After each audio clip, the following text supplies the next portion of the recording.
Good afternoon, everyone. Good afternoon. How are we doing today?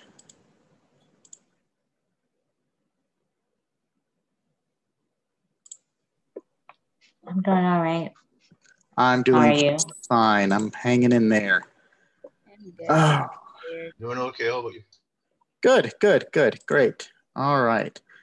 So, all right. So this week we're going to be talking about defenses to liability, right? So these are ways that having had negligence established, the defendant can take some sort of action to prevent being held liable. Okay. And so one of the things that I think is important to keep in mind is that when discussing these defenses, there's no question of negligence, right? Negligence has been established. The issue is, notwithstanding that, is there some factor, some situation that makes it unjust to hold the defendant liable for their own negligence? Okay? So the materials for this week, the worksheet, the books, etc., they talk about 4 defenses. Let's talk about the 2 that are relatively simple, and then we will sort of take a very broad look at the other 2, and then on Wednesday we'll drill down into the 2 more complicated ones a little bit more. Okay, so the 4 defenses that we are going to be learning this week are the defenses of illegality, the defense of express consent, the defense of contributory negligence, and the defense of volenti non fit injuria, or assumption of the risk. Okay? So we're going to spend more time on the last 2, so we're going to save them. But let's talk about illegality, and let's talk about express consent. Okay? So the idea behind illegality is that plaintiffs who commit a wrongful act that puts them in harm's way are owed no duty of care. Okay?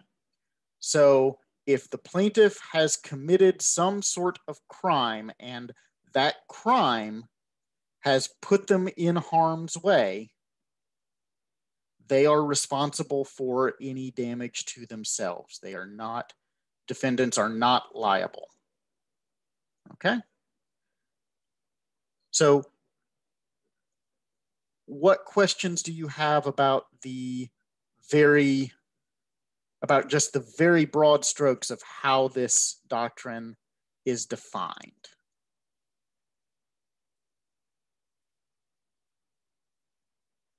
Sir, can you give us a scenario?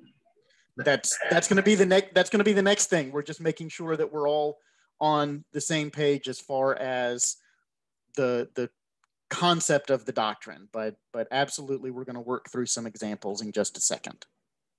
So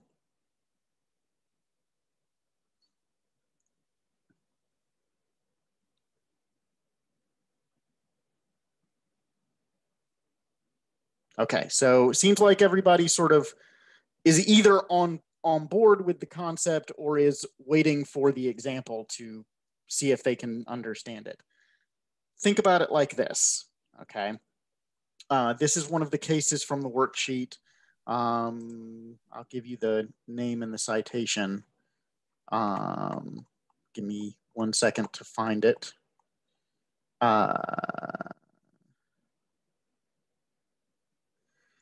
This is the Volino case from 2001 from the Court of Appeals of England and Wales. that a prisoner is attempting to escape custody and jumps through a second floor window. Now, jumping through glass, easy to get hurt. Also, jumping from the second floor, easy to get hurt. And so he does. And the court holds that you have no business trying to escape custody. You know, the fact that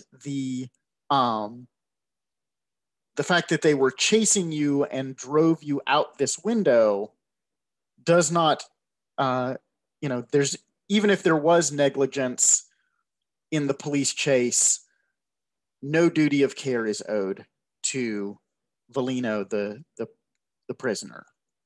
Okay, so do we understand how the doctrine works now in its broad strokes, right? The idea is that this crime is the actual reason that you're hurt. And so whatever negligence the defendant contributed does not overcome your own misconduct. So Mystique asks, what about a person who tries to rob someone and the other person hits the robber and they end up with a concussion or something? Okay, so this is actually a really important follow-up, because one of the things that the courts struggle with this defense is whether the criminal act causes the plaintiff to be in harm's way, or are they in harm's way and it just so happens that at the same time they're committing a crime. Okay, so let's look at a couple of examples that I think illustrate this a little bit, and then let's apply what we've learned to Mystique's question. Okay, so we have on one hand, hang on, okay, we have on one hand the case of Ashton versus Turner. And this is a case where the plaintiff and the defendant both burglarize a store, and they get in the car, and the defendant's the getaway driver, and they drive negligently, and they get in a wreck, and they harm, and the plaintiff is injured. The court holds that there's no recovery against the driver because the burglary was the reason for the negligence. Okay. On the other hand, we have the case of Delaney versus Pickett. This is another car wreck case, and the plaintiff happened to have in their possession illegal drugs at the time of the car wreck. The court holds that the defense of illegality does not apply. The defense of illegality does not apply because because there's no evidence in the record that the illegal drugs were the reason for the plaintiff to be on the road. Okay. Please spell the name of that case again. The two cases are Ashton versus Turner. So this is the case where they're driving the getaway car and they get in a wreck, and the defense of illegality applies because the illegal conduct was the reason for the driving and for the negligent driving.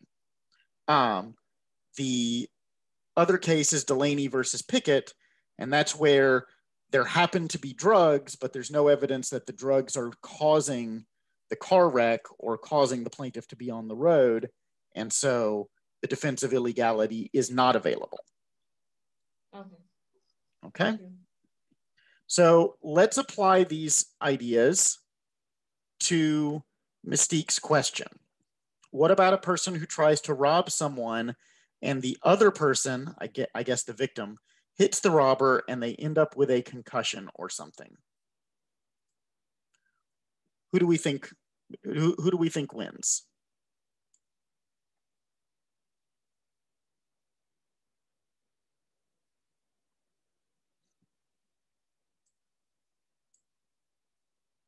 The victim, right? Who would be the defendant in this case, right? Yes, right. Because the robbery is the reason why you received the concussion, right? Right.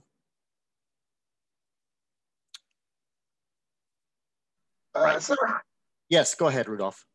I'm looking at the circumstance where that when I look at these cases, I'm looking at Ashton and Turner, even in Valeno and Chief Constable of Greater Manchester Police, I am saying that the victim, in a sense, is the person responsible for causing his own harm. When I look at the scenario that Mystique is proposing, I see that the harm was caused by a different person altogether. So I'm wondering, in this circumstance, if the defendant would not be guilty here. Well, okay, so that I think raises the question that Colette has in the chat, right? So let's take Mystique's problem, and instead of it being my reading of the victim of the robbery is the defendant, we have a third party who is playing Superman, and they come in and they rescue the victim from the robber, but in the process they injure the robber. Okay.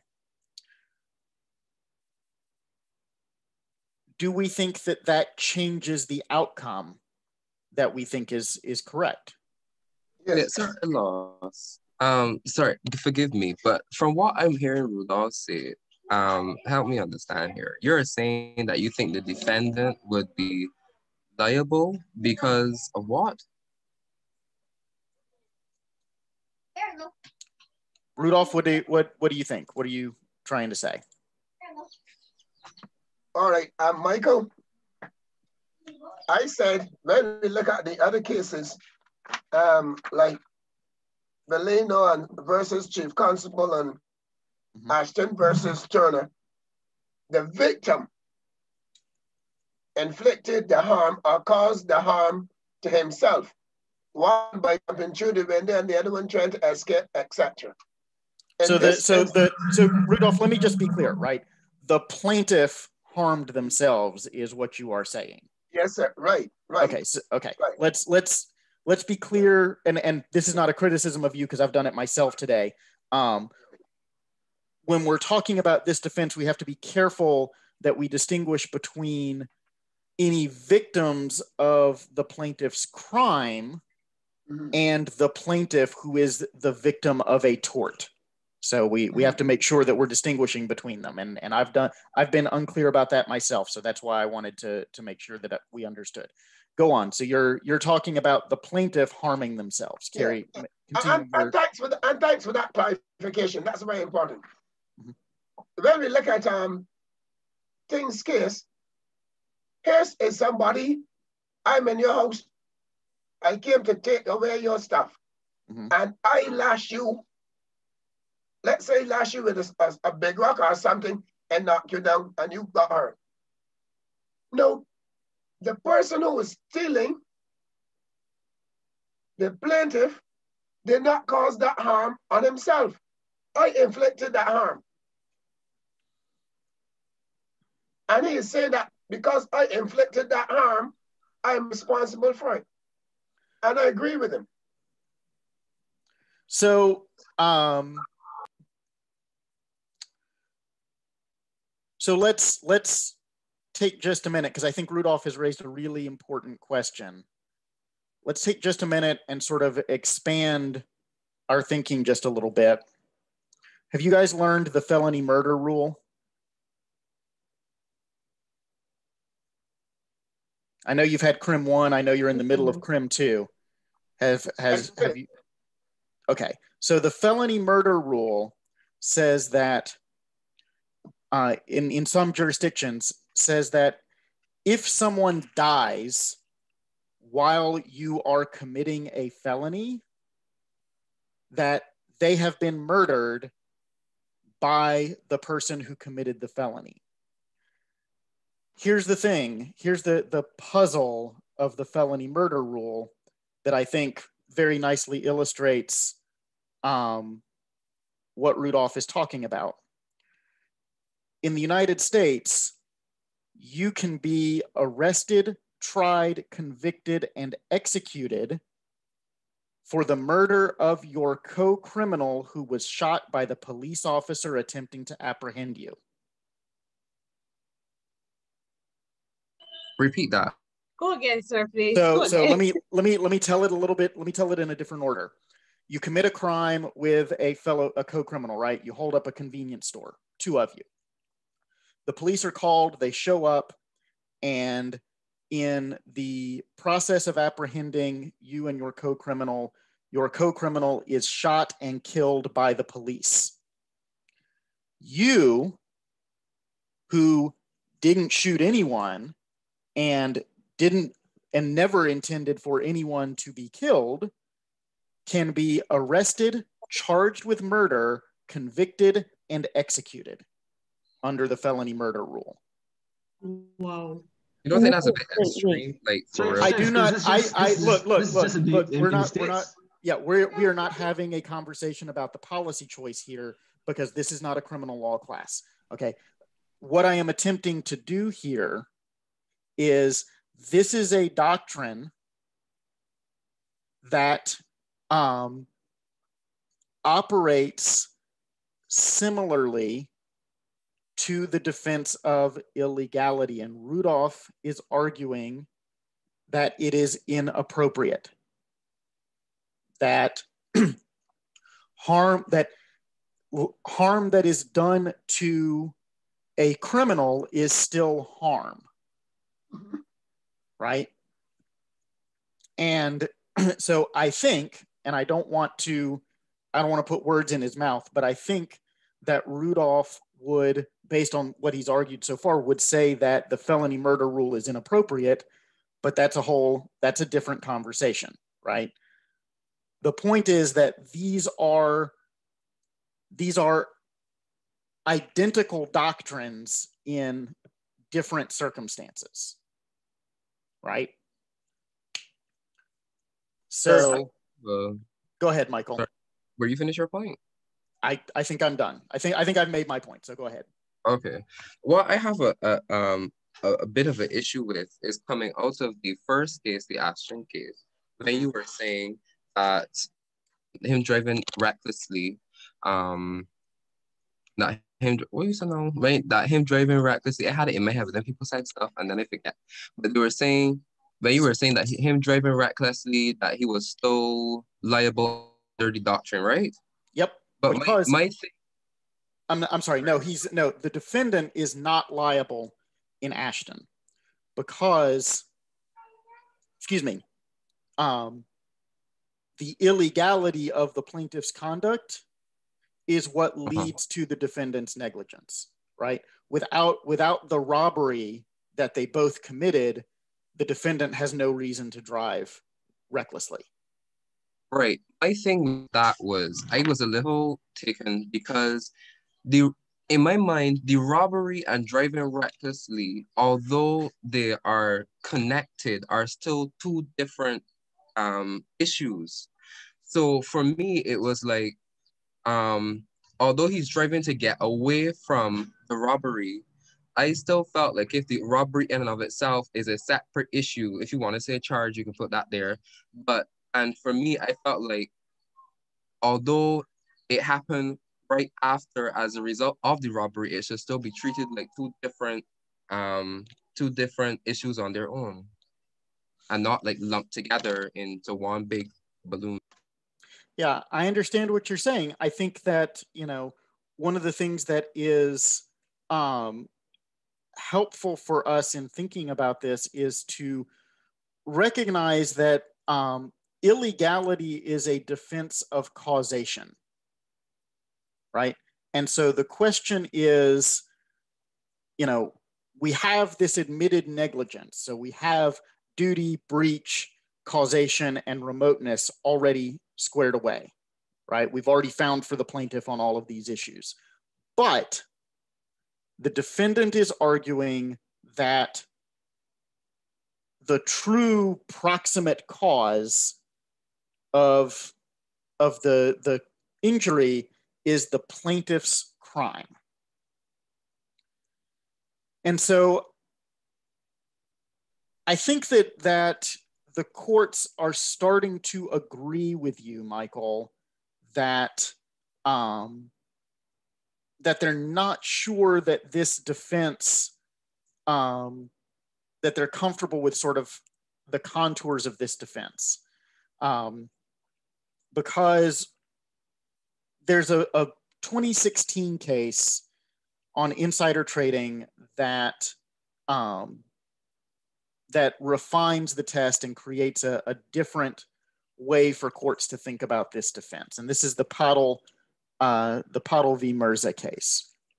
So this is a case where Pottle purports to have insider information not available to the general public related to business, the future business operations of an entity. What it is doesn't matter. He engages in a scheme with Mirza to, absolutely. He engages in a scheme with Mirza to buy stock in this company prior to the insider information becoming public, in hopes that the information will drive up the price of the stock, right? It's a reverse GameStop, if you're familiar with what happened there a few weeks ago. It turns out that Pottle's information is bad, and the stock goes nowhere. The stock goes nowhere, and Pottle sues for the return of his money, right? He goes into court and he says, I gave you this money to commit a crime with, and you didn't crime, so I want my money back. No money back. Who do you think wins? Mirza. Okay, why?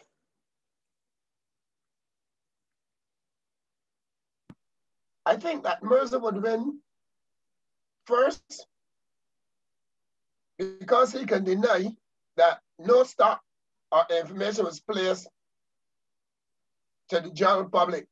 No. Stop. Mirza admits that they were engaged in an illegal scheme, but he says, you can't recover from me because it would violate public policy for the court to require me to give you back this money, right? Even though it's criminal? Even though it's criminal. This is his argument. He says that I have not given you a result yet. I'm just giving you the arguments for both sides. Pottle says, I gave you this money to crime. You didn't crime. Give me the money. Mirza says, you absolutely gave me this money to crime, but because it was for crime, you can't have it back.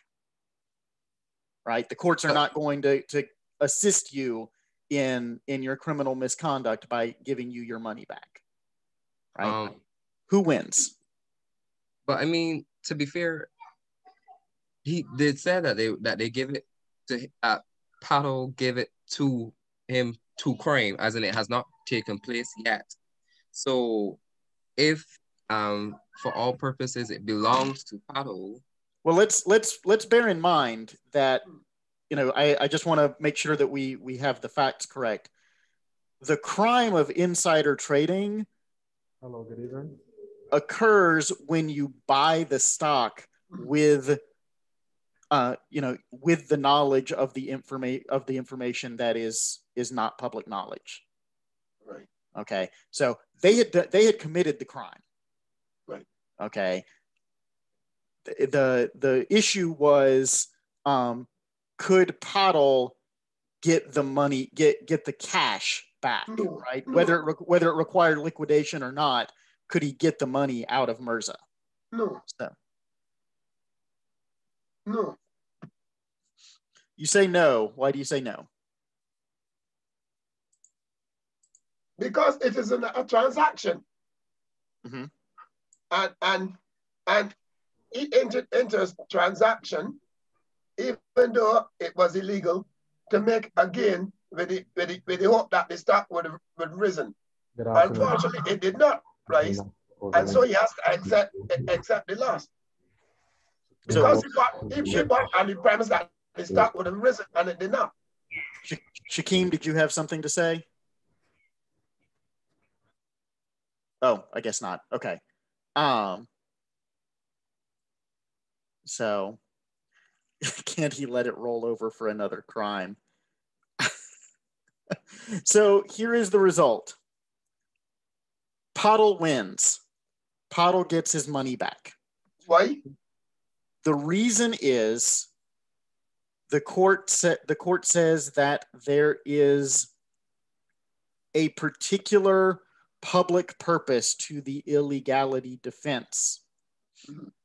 It is not intended to prevent all claims that arise out of criminal conduct, but rather it is intended to prevent, as I think someone said in the chat earlier, let me scroll up and find it, to prevent the court from lending its aid to people who are engaged in immoral or illegal acts.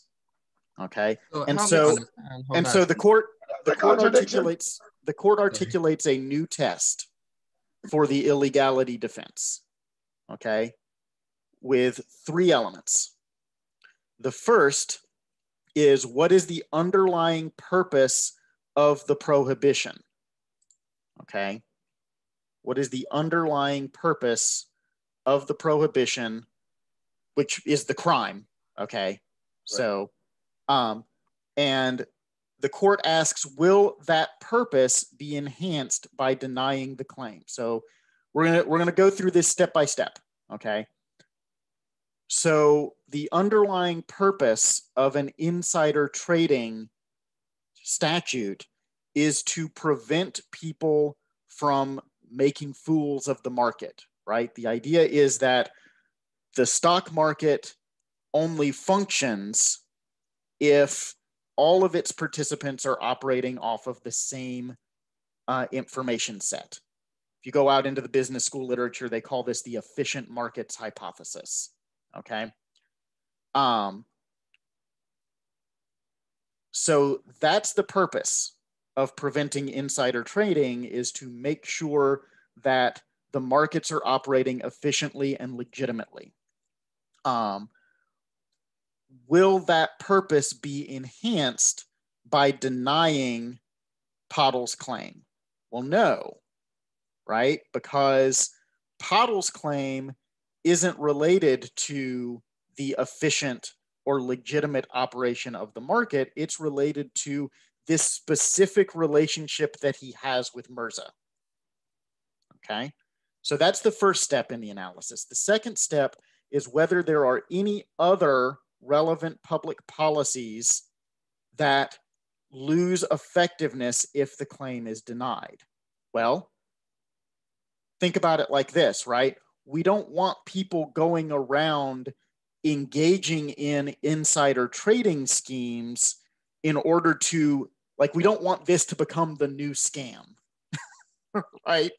We don't want to suddenly create an army of Mirzas going around taking money from people for insider trading and then not executing the trades and going, well, now I just get to keep your money, right? We don't want that. And finally, the last step in the analysis is to consider the proportionality of the response. So do we want to add to the criminal's punishment by denying their claim for the injury that they have suffered. Is that appropriate, given what they're going to be suffering in the criminal system, and also the injuries that they have suffered as a result of the defendant's negligence? So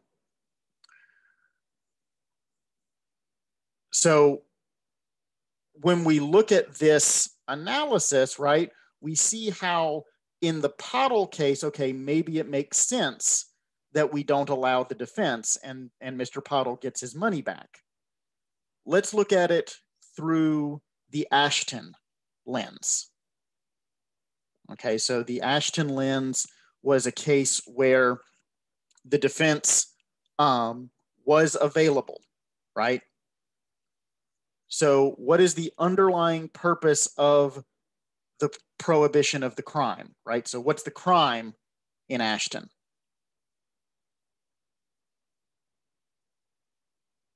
Burglary is the crime. Right, exactly. So what purpose is being served by a prohibition on burglary? Would people be more or less likely to commit burglary if they know that when their getaway car is wrecked, they're not going to be able to sue for the damage? I understand. So perhaps in that case, the underlying purpose of the prohibition is enhanced by denying the claim. Are there any other public policies that would be rendered less effective by denying the claim? Maybe not, right? I can't think of any off the top of my head. I'm open to suggestions from you guys.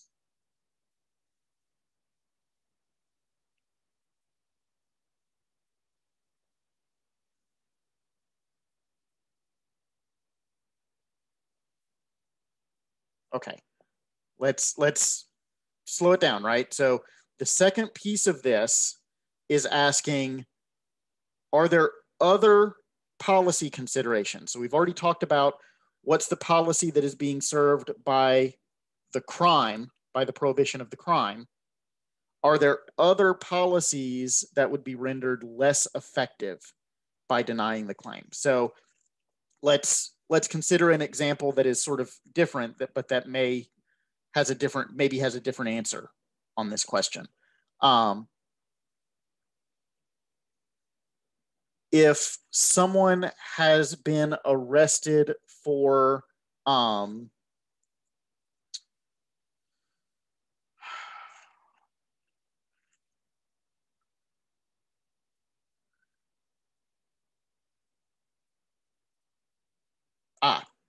if someone was jaywalking, so they're crossing the street and there's no crosswalk, and they're crossing against a signal, and they get hit by a car and run over, and their leg is broken, and the car was speeding, so there's negligence by the driver. Do we want to disallow recovery on the grounds of the jaywalking? Personally, he himself is negligent. That's contributory negligence. We're not talking about contributory negligence just yet. I mean, I don't disagree with you, but we're not talking about contributory negligence. My question is, does the crime of jaywalking constitute a sufficient cause for us to throw away all of his injuries and let the driver off the hook entirely? Or are there other policies that are being served by keeping the driver on the hook?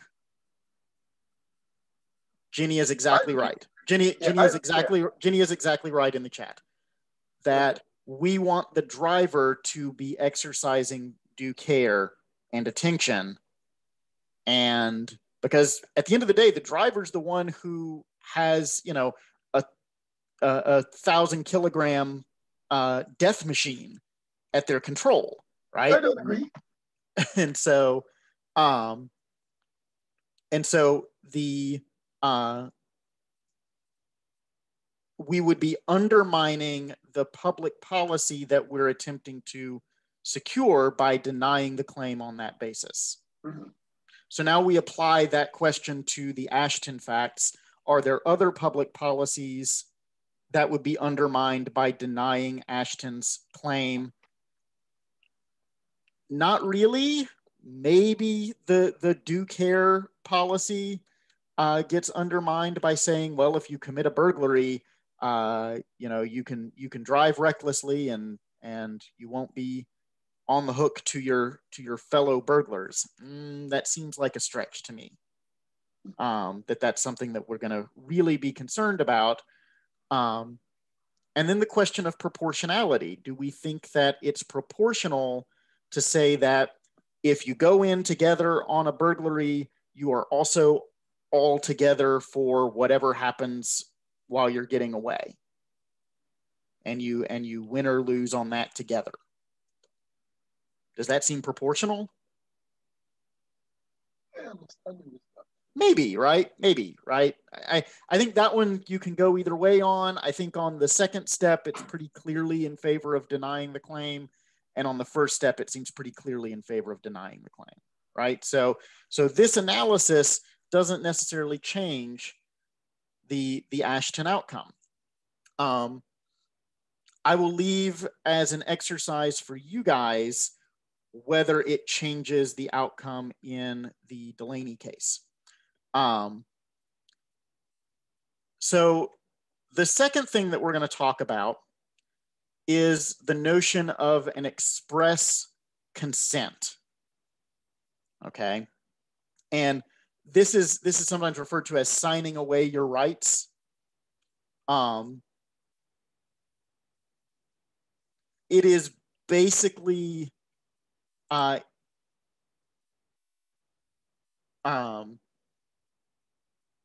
Danielle says, by creating a dangerous situation, you've created a duty of care to prevent harm, and omission to do so makes you liable for all consequences that occur from that initial negligence.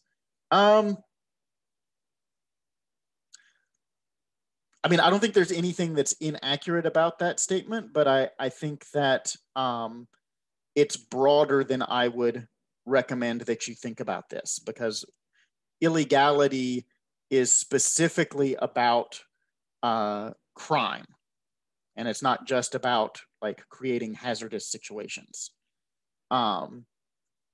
So that I would just encourage you to make sure that when you're thinking about illegality as a defense, you're only thinking about the plaintiff's crime. So,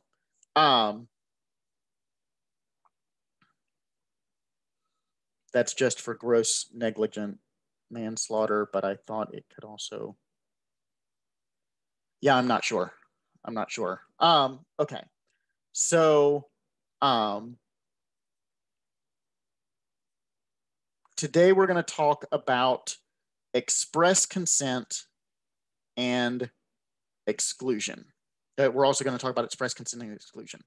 And that's, like I said, the plaintiff signing away their rights. One of the things that I think is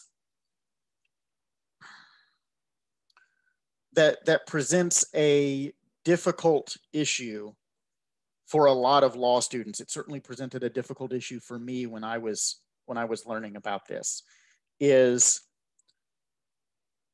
you can't actually ask someone to consent to your own negligence. You can't.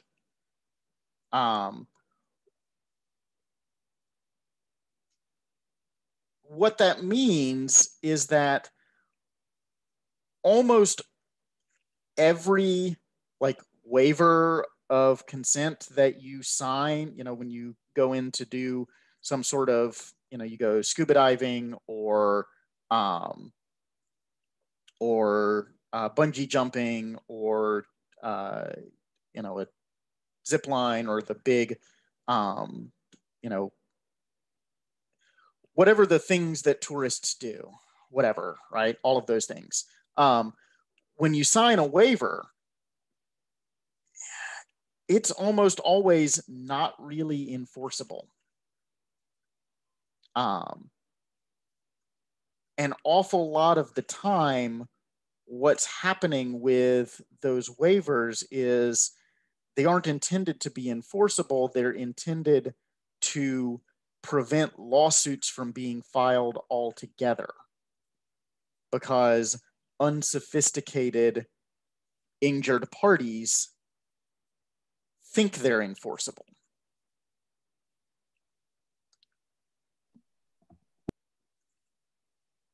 Did someone come off mute? Did someone have something to say?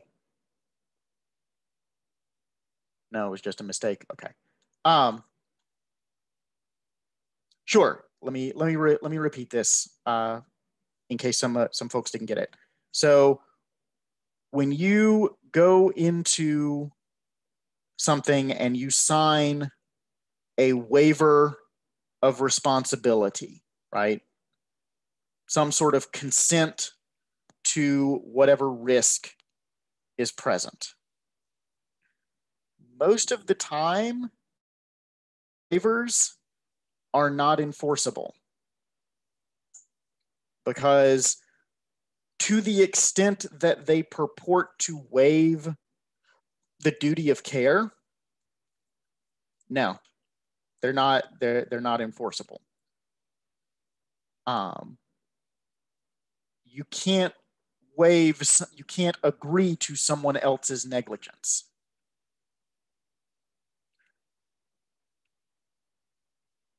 And so when you sign these things, they aren't actually serving the purpose of preventing an injured plaintiff from winning their lawsuit. Okay? They're intended to make it so that the injured plaintiff thinks they can't win a lawsuit. Yes, Kay is exactly right. It is a mind game. It is a mind game.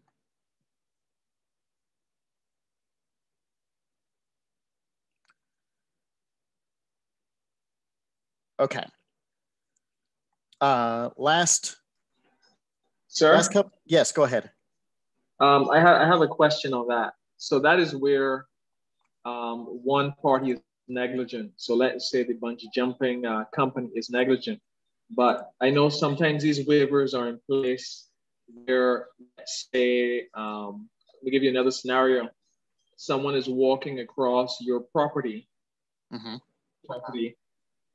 they wring their ankle, or they were stepping down the step, and they fell not because it was slippery, but because they hurt themselves on the person's property. Again, not because the person didn't have a sign or whatever, but and then they claim, well, okay, I'm going to sue you, but the person has a waiver there to protect them in cases like that, not necessarily because of the negligence that they might do. Yeah, so the answer is that this is specifically about the signing of a waiver, right? So it's an express consent, right? There's another defense that we're going to talk about, the assumption of the risk defense, where we're asking questions about implicit and what would a reasonable person know or expect under the circumstances and those sorts of things. But this defense is specifically about where the plaintiff has signed something that says that there is no acceptance of liability, right? So Joy brings up all these signs in parking lots that say, this institution does not accept liability for loss.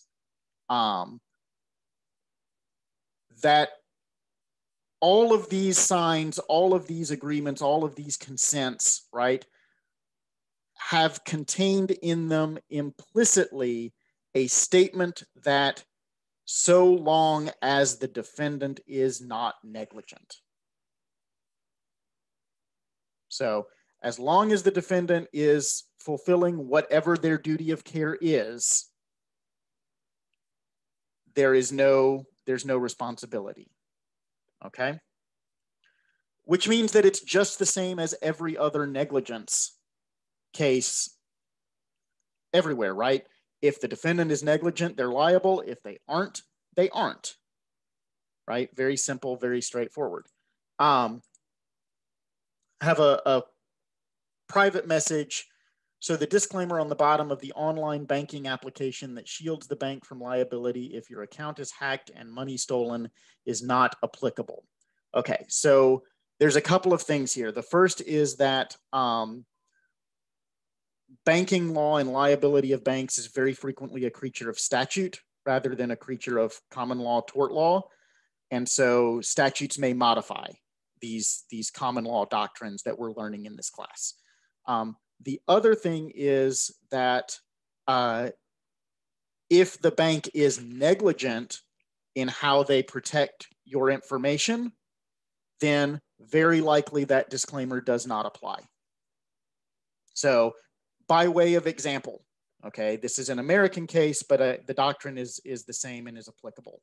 When one of the major credit reporting bureaus in the United States, and if you do not know what credit reporting bureaus are, you are very lucky, and I will not be explaining it at this time. It's an entity that maintains financial information for basically every adult American, okay? And the specifics of why they do that are not important. They were hacked. 125 million people's information was stolen.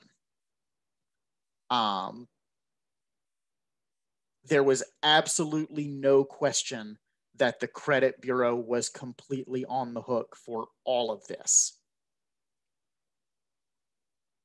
And it did not matter that they had, assumptions of the risk that would, they had these express consents that purported to excuse them from liability. Their negligence overrode the consent. Okay? So I see from Colette that you guys have credit reporting in Trinidad as well, and I'm very sorry to hear that. Anyway, so do we understand the idea behind express consent and sort of why it doesn't have as much weight as, defendants might want you to think it does?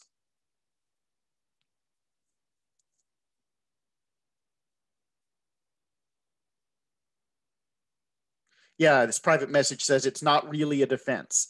No, it is a defense at the dispute generation stage, right? So it keeps people from filing lawsuits to begin with, but it doesn't, once the lawsuit is filed, these agreements sort of disappear from the argument because the defendant's lawyers are not stupid and they recognize that this is going nowhere, okay? So very quickly before we wrap up, let me just introduce the other two defenses. One of them is the contributory negligence defense that got mentioned earlier. We're going to talk about it in a lot more detail on Wednesday, but for now, basically the idea is that plaintiffs should bear responsibility for the portion of the accident that is their fault. Okay, we'll talk about that, what that means in more detail on Wednesday. The other defense is volenti non fit injuria, which in negligence is referred to as assumption of the risk. In contract cases or intentional torts, it's usually referred to a little bit differently. And basically the idea is that if I walk up to you and I say, I want you to hit me as hard as you can, right? Then when you do, I can't complain that you broke my nose, okay? All right. So, yeah, so, if the first rule of Fight Club is we don't talk about Fight Club, somewhere down the scale, there's a rule of you don't get to sue anybody for anything that happens in Fight Club. And that's assumption of the risk, okay? So we'll talk more about these two on Wednesday. With this, I'm going to let you guys go. So I will see you guys over the course of the week. So take care. You too. You too. Thanks. Yep. And bye. Bye.